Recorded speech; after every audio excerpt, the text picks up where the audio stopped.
Hello, everyone, and welcome to October's Historians Lounge episode. I'm your host, Gabriel Garcia, otherwise known as the Wandering Quill and the Wandering Scribe, and today we have a returning guest making her second appearance on the channel and her official debut in the Historians Lounge Season 2.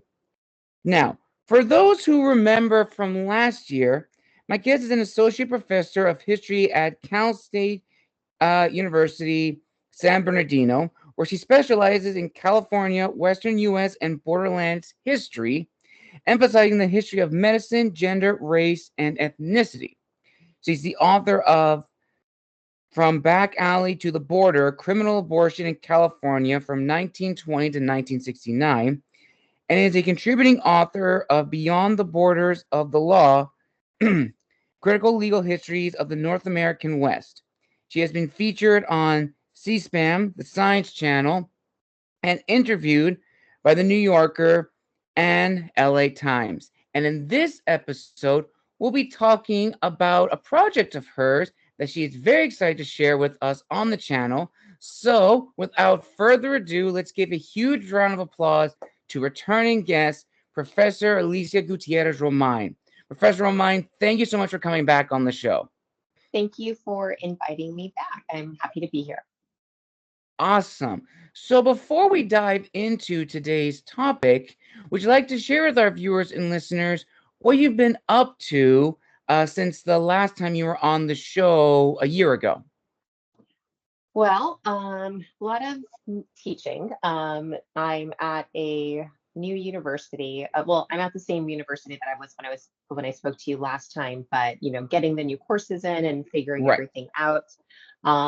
So that's been a lot of fun adjusting to that. And I also had another publication come out that I'm a contributor on, Roe v. Wade 50 years after. Ooh, 50 years later. And that's why the University of Georgia Press, it just came out this fall. So that was actually probably 2 or 3 years in the making now. And so just, the normal teaching things like that. But I'm also excited because I'm talking to you about a new project that I started working on, about race and immigration and public health in California. Awesome. And I'm so excited to dive into this topic because from our first interview, I absolutely love learning about, your disciplines, your specializations, because it's so fascinating and really talks about a part of history that really doesn't get a lot of scholarship. So I'm very eager for the viewers to learn about this topic that you are working on. So let's just dive right in. Now, I do understand that you are in the beginning of your research, so I completely understand that you may not be able to answer all the questions. So I'll try to kind of work it back to your previous publication so that way it's all together. So I guess Yeah. let's start off from the beginning. What sort of brought you to this topic? And in your opinion, why does this topic need to be shared?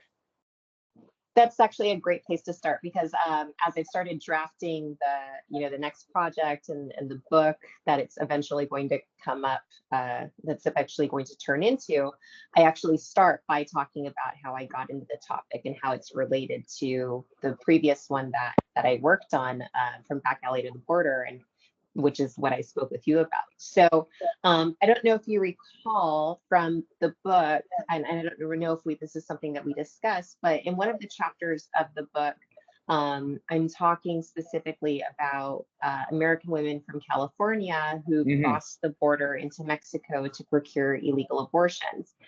And I mention how there is this case, People versus Bellis, and the physician who is implicated in all of this, Dr. Leon Bellis, he says that he, you know, referred this woman to an illegal abortionist because he feared, quote, butchery in Tijuana, unquote. Ah, So there was something about, you know, in the rhetoric of this about the idea that illegal abortions in Mexico were somehow inferior than potentially illegal abortions in California.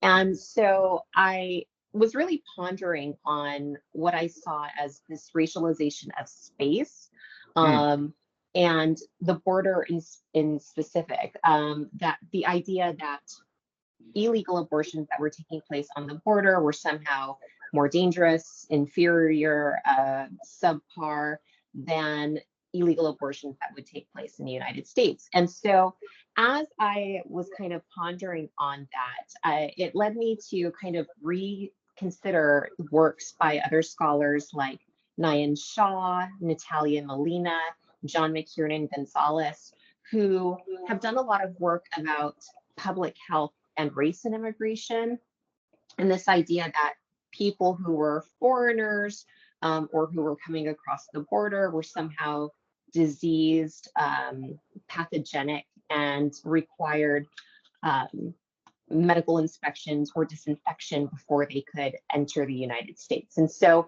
I think that's what this linkage is here, in terms of the project, is this idea that the border space, or Mexico in particular, is somehow,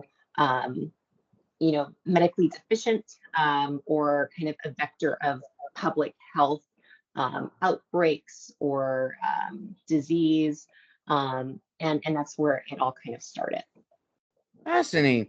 And you know what, you're absolutely right. And kind of add on to this, even like in media and film, when it talks about, the topic of, abortions in Mexico, we always get this idea that, as you said, that it's viewed as subpar, disease ridden, very filthy, as opposed to legal abortions in the United States, where everything is very top notch, professional, very up to date. So it's very, very interesting that we're being taught that in our media. Now, I am curious, looking at from what you sent to me a few months ago, the time frame that you're looking at is between 1854 to 1933.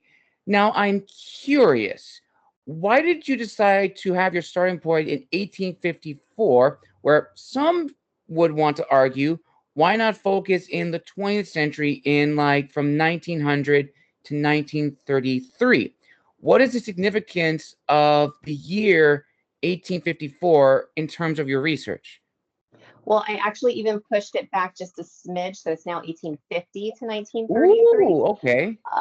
So I'm actually focusing on California from a series of epidemics. So I'm starting in 1850 with the cholera outbreak, and I'm Mm, ending in 1933. In 1933, there was the construction of three California border inspection sites, Calexico, Tecate, and San Ysidro.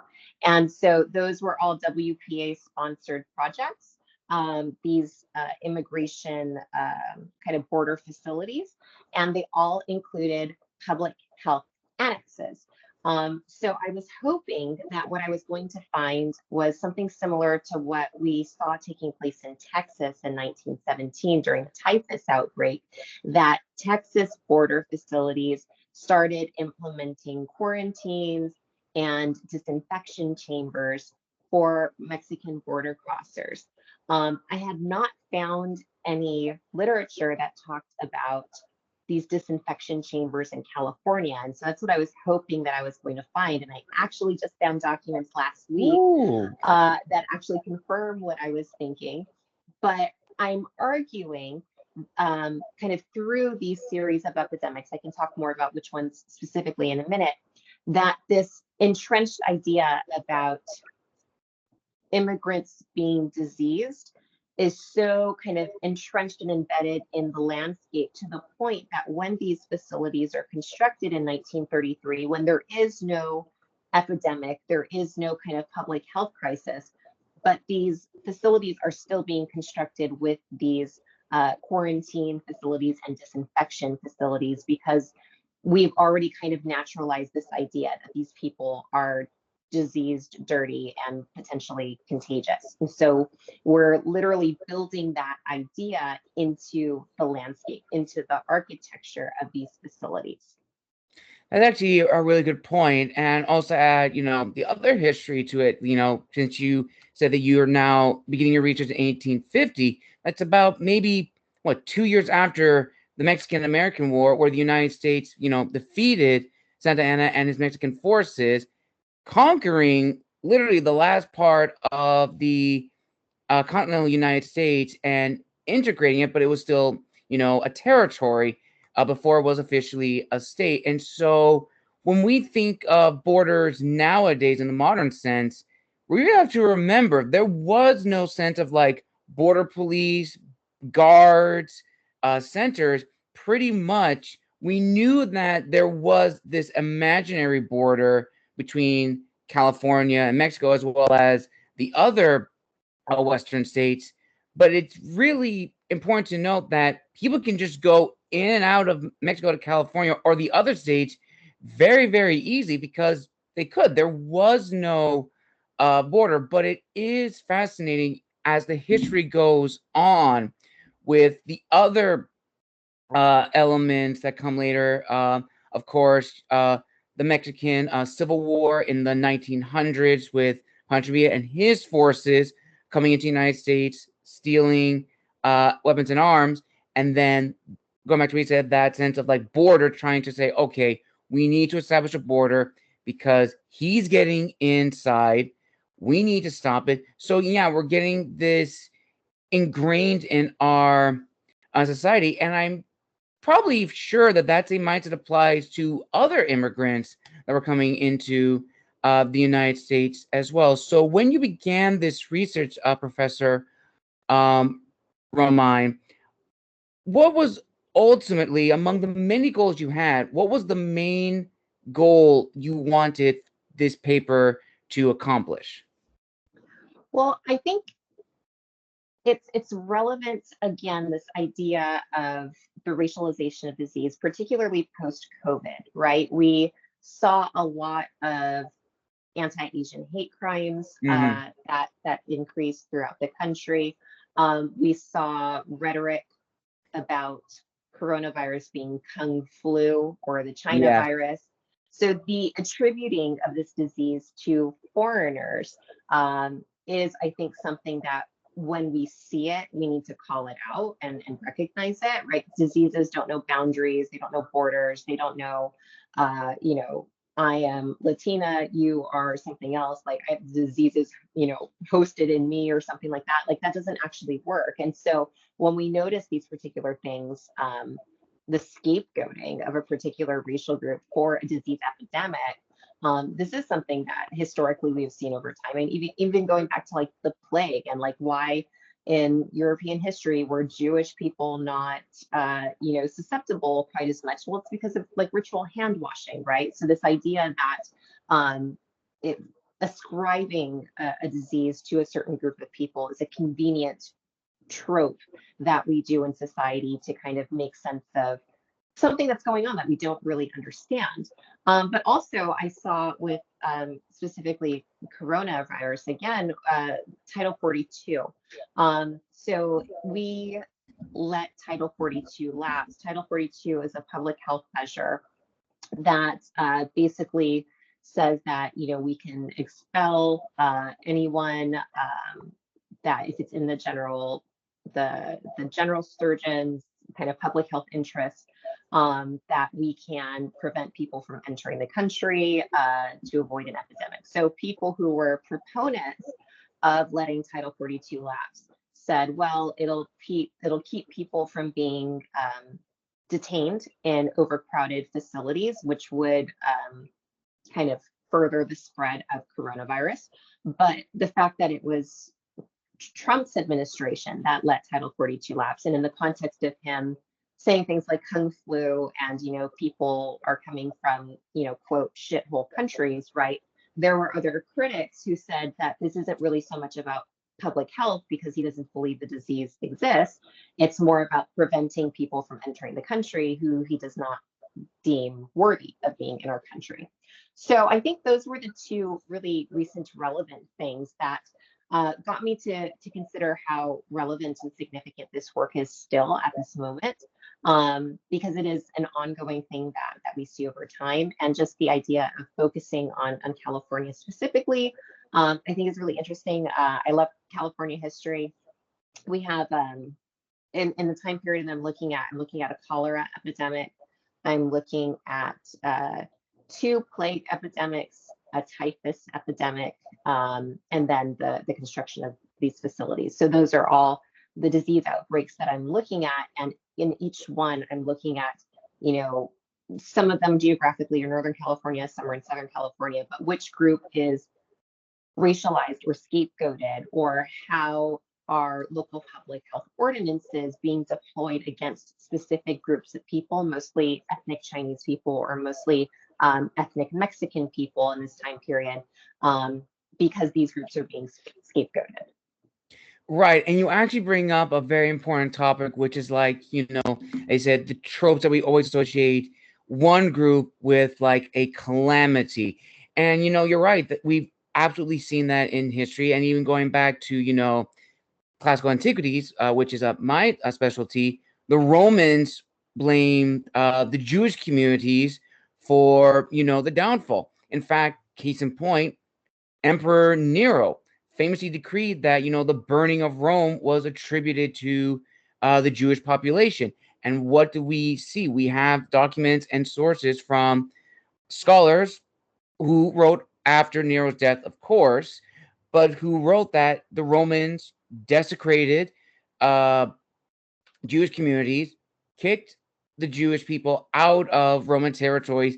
And so, yeah, this discussion of, one group or another getting this stereotype or trope thrown upon them, it's nothing new. And yet we just have come to accept that as that's the way things are. It shouldn't be, but unfortunately, that is the case. Now, you were just mentioning about the epidemics and plagues that were affecting California, which I find very, very interesting, because for me growing up, and granted, we don't learn about this, we don't really hear about, the social issues that affected California in terms of like this plagues and other epidemics. So I don't know how much research you have gathered yet, but if you could share with our viewers and listeners, what have you uncovered in your research regarding these epidemics, and tying it to, of course, the detention centers?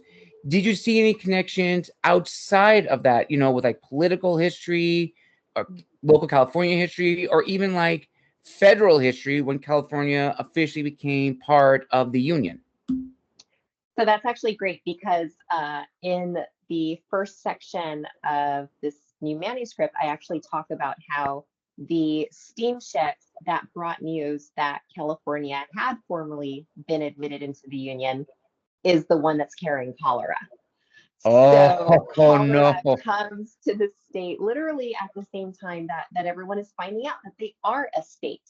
And so it's mostly like through, I think this particular steamship picked up a bunch of people on the west side of Panama, because this group of people had, sailed down to the east side of Panama, traversed the pre-canal isthmus area, and then had gotten on a ship back to California. And so there was cholera on that ship. And so immediately, within the next coming weeks of news cycle, you've got different articles that are coming out about cholera outbreaks all around Sacramento, San Francisco. And so this is really kind of where the book starts, where the project starts. I kind of was laughing at myself the other day, because the chapter starts with the line, "It began with diarrhea," and, so, and then kind of explaining how everything's kind of falling apart. So the first epidemic. There's a cholera epidemic from 1850 to about 1854. Initially, I thought that this end date was the start date, and so that's why it was a little off. So that's why it's actually 1850 now, not 1854. Oh, okay. And so that's kind of it. It's mostly this particular story is mostly located around Sacramento, San Francisco. There's a lot of emphasis on kind of looking at Chinatown. It's a little bit more. It's a little bit early in the sense that the Chinese population is relatively small. So there are some people within like local government in Sacramento and San Francisco who start to look at the Chinese population and kind of make comments about it. But it's not to the level that we'll see in the 1898 plague, 1900 plague, where we start to see a lot more aggressive public health ordinances and policies against the Chinese. So it's almost kind of like nascent in the 1850 cholera. We're starting to see like little pieces of rhetoric about the Chinese population and Chinatown in specific. But by the time we get to the 1898-1900 plague epidemic in San Francisco, that's when we see this kind of full-scale mobilization of public health organizations, municipal public health organizations, really kind of policing and targeting the Chinese community. And part of that has to do with the fact that it was a man from Chinatown who it really just kind of has a terrible last couple of weeks of his life. He's incredibly ill. He can't really find any type of relief because of segregation and discrimination. He isn't really able to access any type of hospital or medical treatment. And so he dies. And because his death was within the city limits, some medical examiner had to inspect him, provide some type of autopsy, and then, that would be it. It was a procedural thing. But when that medical inspector was performing the autopsy, they located buboes near this man's groin, and that was the telltale indicator that he had bubonic plague. And so almost immediately, you have this mobilization of public health officials and bacteriologists at Angel Island who are trying to do slides and kind of, is this really plague? And they're doing a series of experiments on like guinea pigs and rabbits and monkeys, and trying to infect these animals with this, specimen to determine if that's what's going on. And at the same time, you have these public health officials and city council members who are freaking out because they're pretty sure, pending official, confirmation, they're already pretty sure this is plague as well. And so they're demanding an immediate quarantine and fencing off of Chinatown because they considered that the center of where this disease came out. And so almost immediately, like within 24 hours, Chinatown is roped off in San Francisco, and there are armed guards who are policing it to try to make sure that Chinese people cannot get out.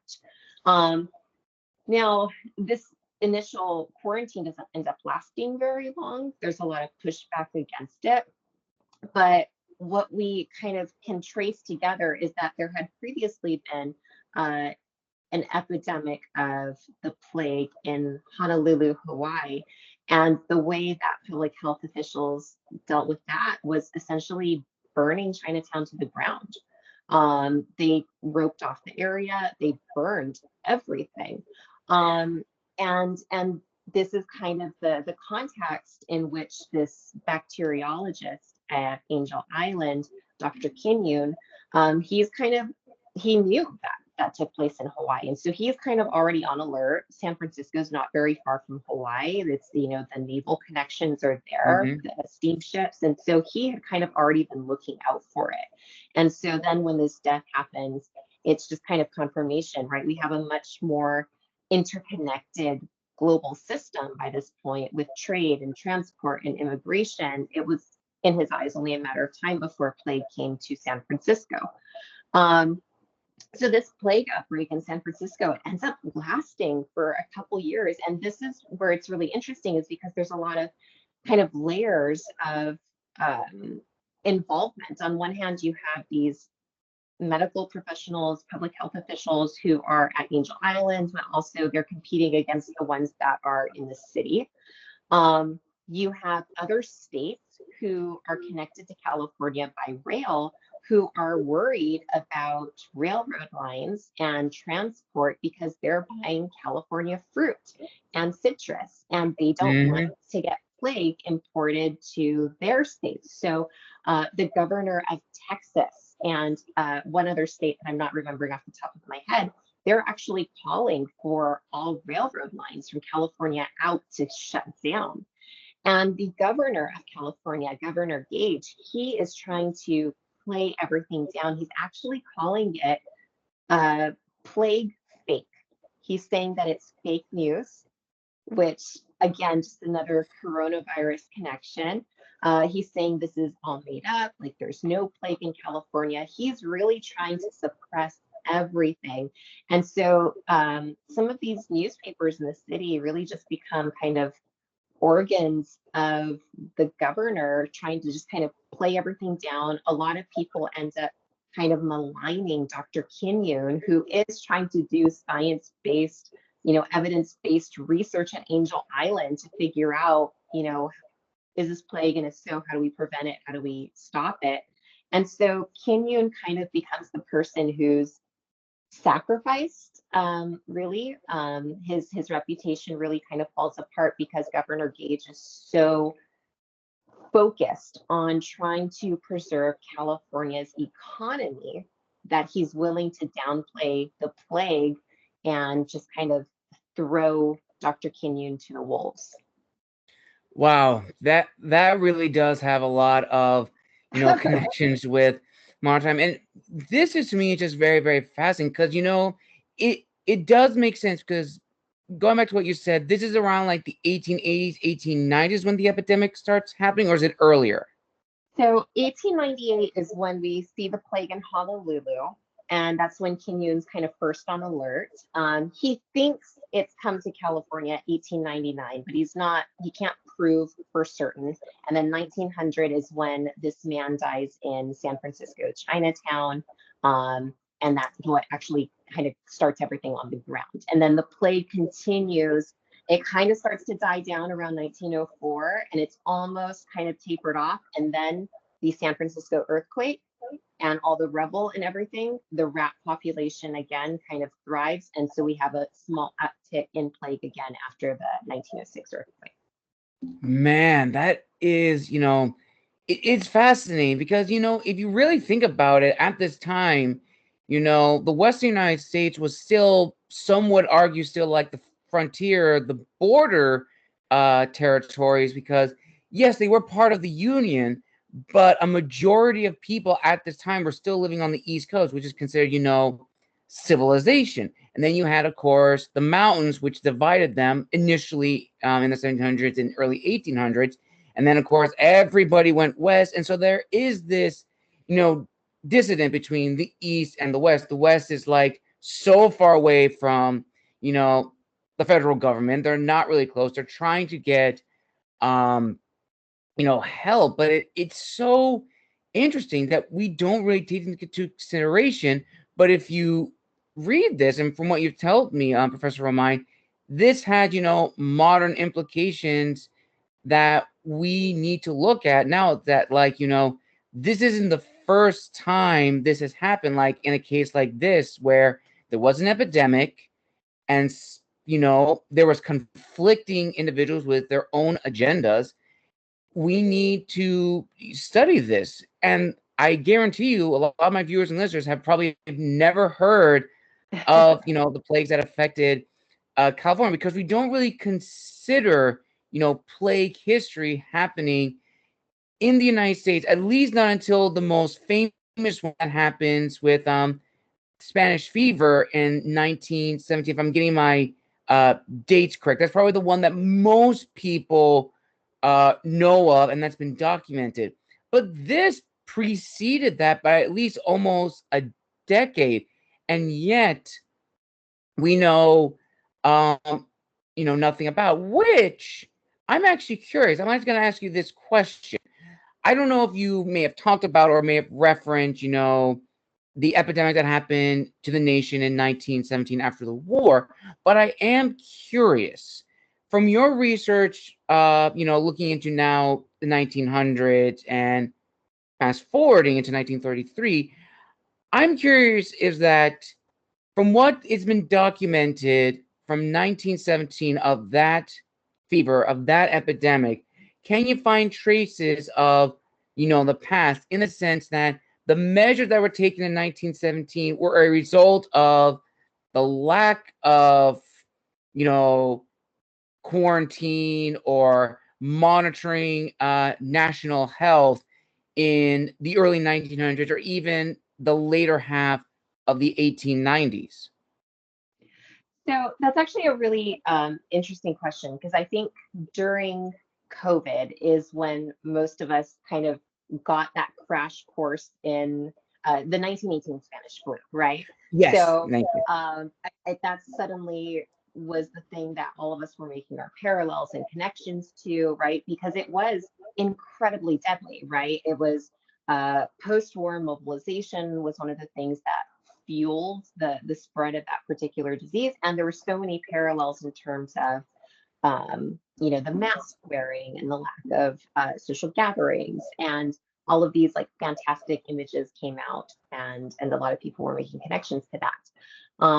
I think it's kind of difficult to answer in the sense that our history of public health and kind of modern conceptions of public health and our understandings of bacteriology are much more recent. They're products of the late 19th century, which is kind of barely happening as these plagues are emerging, as our understanding of bacteria and viruses and things like that, and how do these things spread. And so I actually am in the project looking at a typhus outbreak that comes out 1917. So it's the year right before the Spanish flu pandemic. And for that one, it was mostly Los Angeles. Okay. And it was a focus on the Mexican and Mexican American population. And so in terms of like connections, it was, scapegoating of another group in particular. But there were, I think, limited understandings of what it actually means to attempt preventative measures to prevent the spread of disease, right?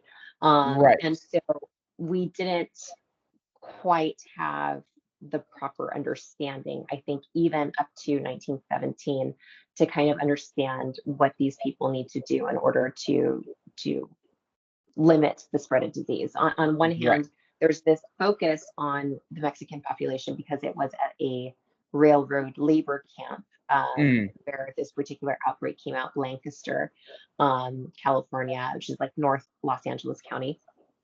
And on one hand, you have the racialization of a specific group that is creating this kind of self-fulfilling prophecy, right? Mexicans are dirty. So since they're dirty, we don't need to provide them baths because they're not going to use them anyway. We don't need to give them proper sewage or kind of latrines or anything like that because they're just going to go in a hole somewhere. And we don't need to give them all of these different things that would help prevent the spread of disease because they're dirty anyway. And so for typhus in particular, if it's something that spreads through ticks and mites, like them not being able to have access to facilities where they can wash their bedding, that's going to mean that the disease spreads a little bit more easier within that group. And it just becomes, again, the self-fulfilling prophecy. So since they can't wash their bedding, it's covered in mites and fleas or whatever, and then that is the vector of disease for typhus. And so it just kind of creates a self-fulfilling prophecy. Definitely. And it actually reminds me of a discussion I remember just now from one of my classes in graduate school. It was on Southeast Asian history, and we were talking about, the United States and the Philippines. And I remember, from what I can recall, when the United States, after the Filipino-US war, you see the United States implementing practices of, integrating the local indigenous population into, American society. And then you see elements of, the US soldiers who are dying in the Philippines because their body is not, they can't handle the tropical diseases. And you see how, okay, what's happening here? And if I'm remembering correctly, the men who are in charge of creating like military public health camps for their soldiers, as well as, individuals who work on base, you see, okay, this is what's happening here. I believe there was also like a cholera epidemic that happened in the Philippines around that time. And there was like pictures of houses that families lived in, completely burned, destroyed, never rebuilt again by the United States military. And we just see, the research that these men went into. So it kind of almost reminds me that, like, you're saying the self-fulfilling prophecy, that it's almost the same thing we see happen in the Philippines, because that was beginning of the U.S. territory claim in the late 1800s, early 1900s. Now, I have two questions, which I'm very eager to hear your thoughts on. So the first question goes back to the epidemic in Chinatown. And I'm actually wondering, when you were researching sources on, the Chinatown epidemic being quarantined off, did you find any connections to the Chinese Exclusion Act that may have correlated with the epidemic in Chinatown? And for those who don't know what the Chinese Exclusion Act is, it was a policy issued by the United States government which forbade the immigration of Chinese workers or Chinese people into the United States. There was a lot of policy to make sure that they did not go anywhere else into the United States or even California. Thus, and I could be missing a few points, this ultimately led to, among many others, the creation of San Francisco's Chinatown. So, going to you, Professor Romine, did you find any correlations between that policy issued by the United States government and the epidemic that was pretty much impacting Chinatown? So yes and no. So the Chinese Exclusion Act does predate the plague, Okay. but there was a lot of public health rhetoric that was used in some of the congressional hearings to justify Chinese exclusion. And so even like as early as 1876, J. Marion Sims, who was the president of the American Medical Association, most people actually referred to him. He was actually involved in a lot of controversy in the last couple of years when we've been talking about monuments coming down. He's sometimes colloquially referred to as the father of American gynecology. He was one of the first specialists in the field. Deidre Cooper Owens wrote a book where she kind of explains how most of the knowledge that he learned was through the experimentation on enslaved women. And so he's kind of one of these controversial figures. But when he was president of the American Medical Association, he's actually citing in his kind of inaugural address before the conference, he's actually citing an inquiry that was put forward in California about Chinese residents of the area. And he goes on to talk about specifically how Chinese women are basically the source of 90% of syphilis in the country. And he's explaining how these women are vectors of disease. They are kind of infiltrating the country, they're corrupting our morals. So even, the president of the American Medical Association is kind of using what we would refer to now as kind of pseudoscience to explain that this particular group of people is somehow depraved or susceptible to all of these diseases. But also within California, when we're having our state kind of congressional hearings over Chinese immigration, you have all of these other medical figures who are being brought in to talk about the peculiar habits of the Chinese and how they're diseased and dirty, and a lot, again, of emphasis on Chinese women in particular being syphilis ridden. So all of this ends up kind of coming to play on the national stage when Congress actually passes the Chinese Exclusion Act, because they are bringing in California experts, right? Because most of the Chinese population in the United States, on the eve of not just the Chinese Exclusion Act, but the Page Act, which is from 1875, which specifically excluded Chinese women, all of the experts who are being brought in to talk about the Chinese problem are people who are on the Pacific coast, because that is where the vast majority of the Chinese population Right. is. So they kind of become um, they're kind of put on a pedestal, all of these California doctors, to speak on this particular issue. And that then gets elevated to the national level and kind of accepted as fact and as the basis for this national immigration ban. And as a side question to this, did you find anything similar when it came to Mexican immigrants coming into California? Was there any sort of like the same dialogue and rhetoric regarding them? So that's, I think, where the question I'm trying to figure out the most is, because Okay. there's, I mentioned John McKiernan Gonzalez, Natalia Right. Molina, Nayan Shaw, some of these other scholars who have also looked at race and public health.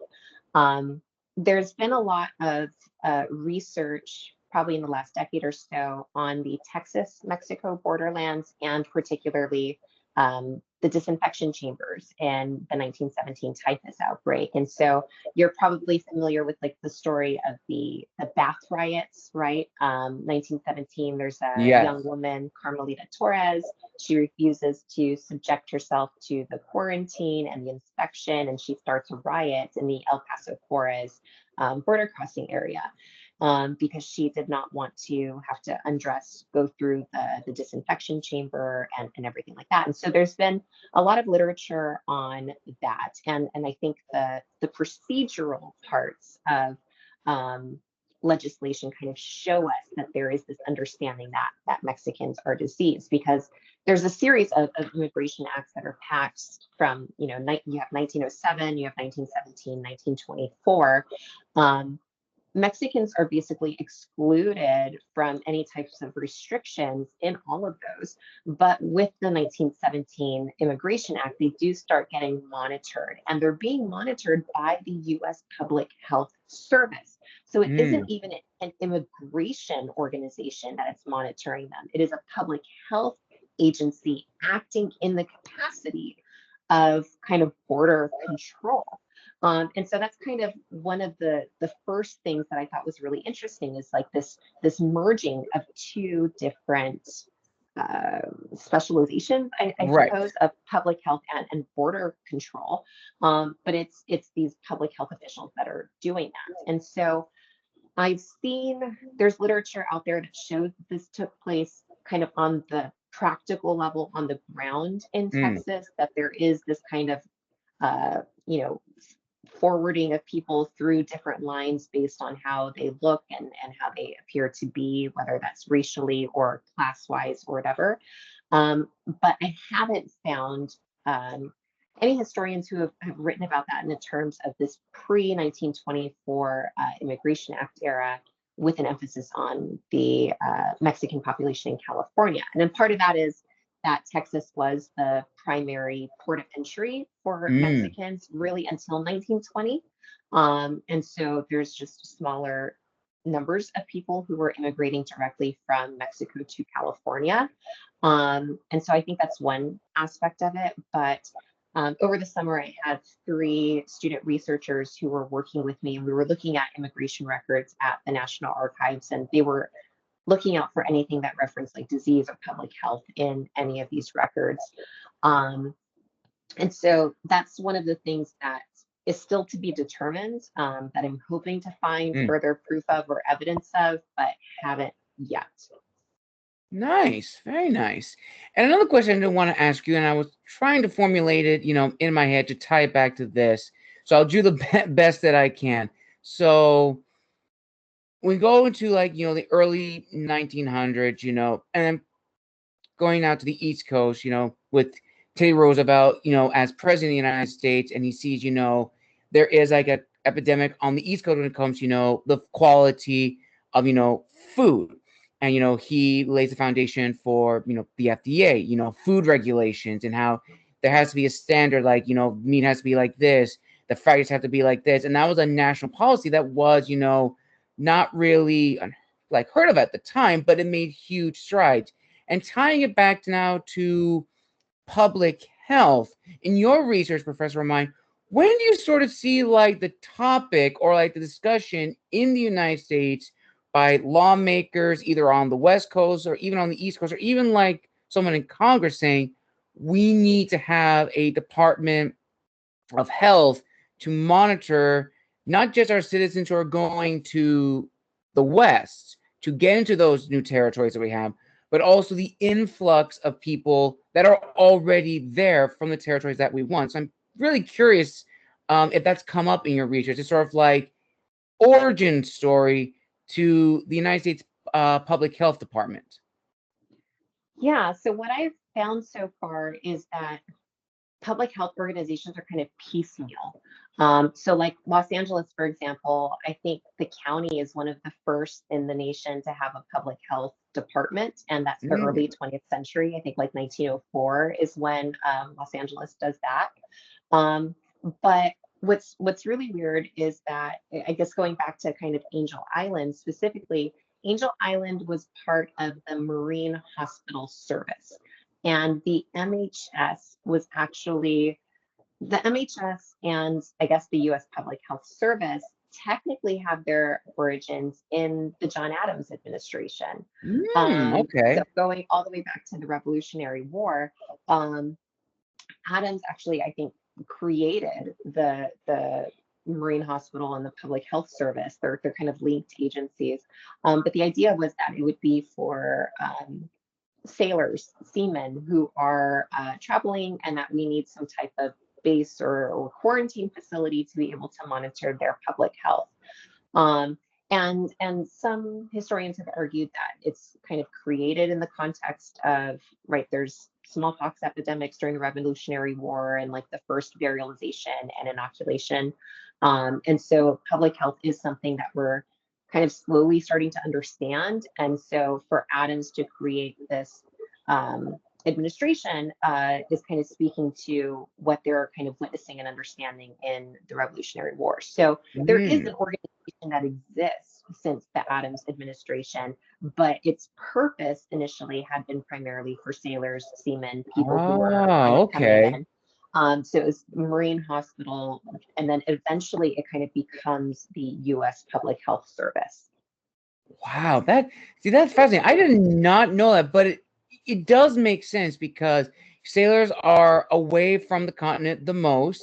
They're interacting with other ports, other people, and they don't know what they might have. So coming back home, it does make sense that this sense of like, public health or a place to like quarantine would begin with sailors because, yeah, they are the ones who are away the most. So that is fascinating. So now jumping forward ahead in history. So right after the Spanish flu in 1918, when do we see the beginnings, as you mentioned earlier, the detention and quarantine centers, and what really brings that about? How does that begin in California and the other Western states? So I'll answer that by backtracking a little bit to the 1924 epidemic, which is the last epidemic that I talk about. And that one is an epidemic that basically only comes out in LA, particularly in like 5 different barrios, 5 different Mexican enclaves around Los Angeles. And it's mostly Mexican origin people who end up dying from this plague. And it kind of sends the city into, upheaval. You have different, the mayors ordering like the slaughtering of every rat on the port in the harbor. You have people again monitoring the outskirts of these different barrios, armed guards again, kind of policing who can enter and who can exit these different neighborhoods. Not very effectively though. Like in some areas, you have like Mexican laborers, for example, who need to go to Simon Brickyard or go to kind of wherever they're working. Right, their workers Right. are permitted to enter and exit, so it's not a very good quarantine. But so that is kind of where I argue that coupled with the typhus epidemic from 1917 prior is when in California we're starting to see a lot more of an emphasis on the racialization of Mexicans related to disease and public health. And so these facilities that are constructed in 1933, I suspected that they would have these types of disinfection chambers like the ones in Texas, but I wasn't certain until last week. I ran into a document that actually said that they had these disinfection chambers and things like that. So I suspected that this idea that Mexicans were crossing the border carrying disease had kind of already cemented itself into the understanding or the local vernacular of people in the region, that when they're constructing these facilities, they would kind of assume, of course, we need some type of disinfection chamber for them if they're coming through. So my hunch was that this would be kind of a common sense idea that would then translate into the actual architectural makeup of this place. And so for that discussion, I was actually relying on the work of a lot of disability scholars. Timothy Dolmage, for example, his book Disabled Upon Arrival, he is talking about Ellis Island and how the space itself is constructed in a way to kind of highlight any type of deviance or disability, so that if these people have trouble going up the stairs, right, then that's an opportunity for inspection officers to kind of point them out, recognize them. If they're struggling with their bags, if they can't go up the stairs, if they're hunched over, like the actual architecture and layout of Ellis Island is done in a way that people can have a medical gaze, in a sense, to watch these people as they're filing in. And so I kind of borrowed on that idea that the construction of these border sites is kind of relying on the understood language and racialization of this particular group, that of course it would have a disinfection chamber. And so that's kind of the hunch. I mean, overwhelmingly, these are WPA projects from the Great Depression. They're projects to put people to work, to build up our infrastructure, but they are also speaking to kind of our understood stereotypes or racial scripts that we have of a particular group of people. Fascinating. This is, to me, I absolutely love learning this because I know jack about California history, especially this part of California history, which is very, very important. And I'm actually wondering, tying back to COVID and the Asian hate that nation experienced during that time, and some could argue we still experience it maybe on a much lower level now than it was before, the epidemic. But I'm wondering if something similar also happened to not just Mexican immigrants, but also Mexican Americans, second and third citizens living in the United States, especially in California and LA, if because of these detention centers, if any of that correlation that we saw a few years ago when COVID hit, if that was the same with the epidemics of the 1930s. So I suspect that to be the case, especially for the typhus and plague outbreaks of 17 and 24. Individual accounts of that specifically, I can't speak to that right now. I've seen some secondary work from other scholars that shows, but I don't know that they're actually distinguishing between who is a Mexican immigrant versus who is an American citizen of Mexican ancestry. So I think that's one of the things I need to look more into kind of as the project continues, but I do suspect that to be the case. And All especially right. you have so many mixed families in some of these Hmm. neighborhoods too. So I would expect that to be the case. Absolutely. And before we end this incredible discussion, I do have one final question, and I'm going to try to formulate it as best as I can. So, Professor Romine, with this research of yours that you are going to develop into a book, in the historiography of, public health and its ties to race, gender, and sex with your other books, do you feel that this book is a perfect jumping point into the larger discussions that we are seeing nowadays? And if so, what do you hope your readers to take away from this book? What do you want them to ultimately feel?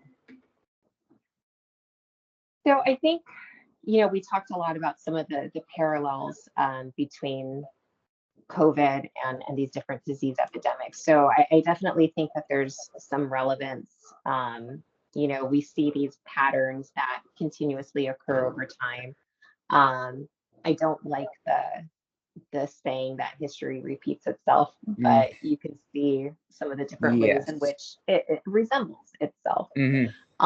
So I think, like I mentioned, it's important to call out these moments if we're seeing that in a disease epidemic, one specific group is getting scapegoated or targeted.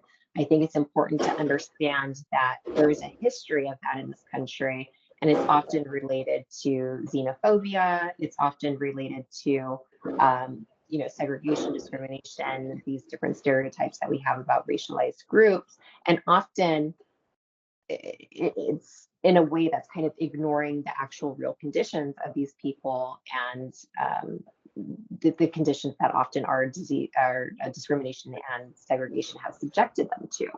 And kind of attributing that to them as one of their flaws, as opposed to a product of our policies.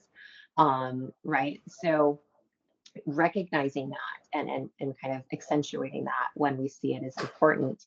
I hope if people read this that they'll see it as a really interesting story. I haven't quite figured out what like the narrative through line is that's Hmm. connecting all of these distinct things together.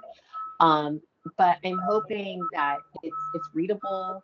I'm hoping that it's accessible and that it highlights, I think, this other side of California history. We often think of California as like this land of sunshine and oranges and, all of these healthy, fit people, right? That's kind of like what a lot of people in other places think about California. They see the Yes. beach, they see, models, Hollywood, whatever.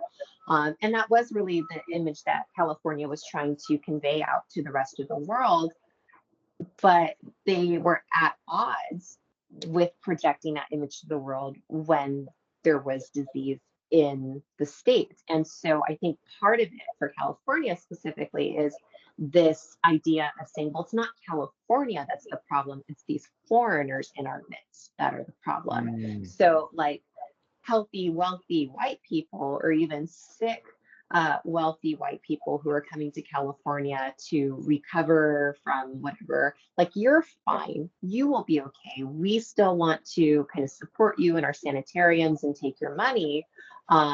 But you don't need to worry about these diseases and epidemics because that's just among this group of people over here. So these outbreaks kind of counter this image that California was trying to convey to the rest of the world. And it's almost like this blighted spot on the state's history. So I think that's another thing. And then I'm hoping, one of the things I'm hoping to kind of bring out as well as everything comes together is this idea about language and Hmm. using kind of this militant language and rhetoric to talk about public health and foreigners. So the tentative title project is In Defense of National Well-Being. in defense of national well-being, public health, and oh gosh, what is it?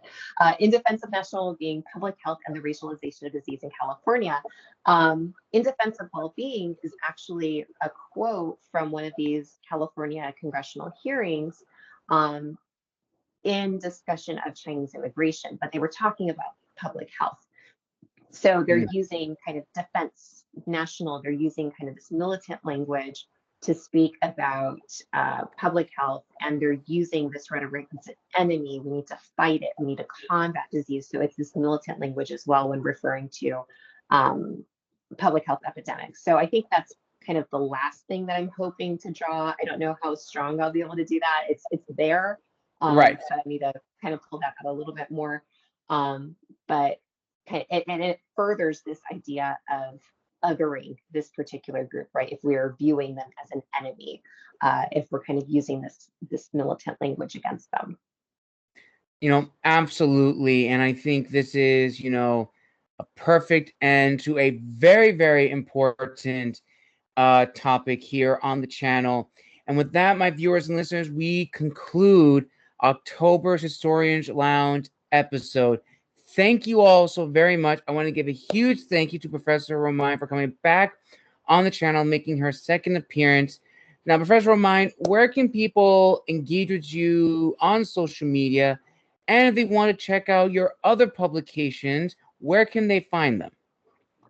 So my Instagram is Alicia Gutierrez Romine, PhD.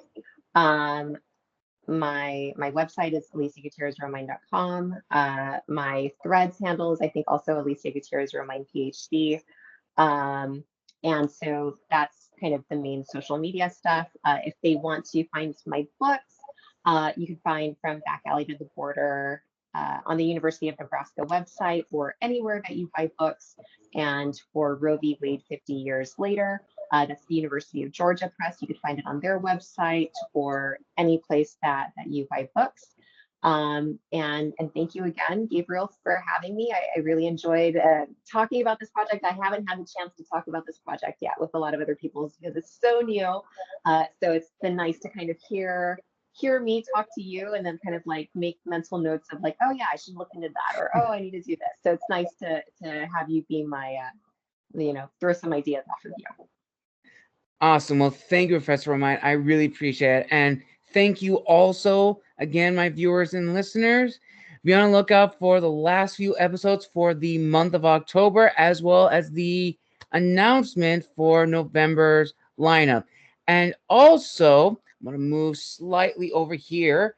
Make sure to check out Professor Romine's official debut on the channel a year ago. So click on this video right here to learn more about Professor Romine, as well as her first book that we talked about initially, and just leave your comments and feedback.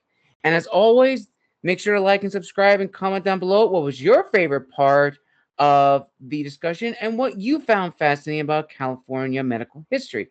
And as always, this is the Wandering Scribe and the Wandering Quill signing out, wishing you all a wonderful day.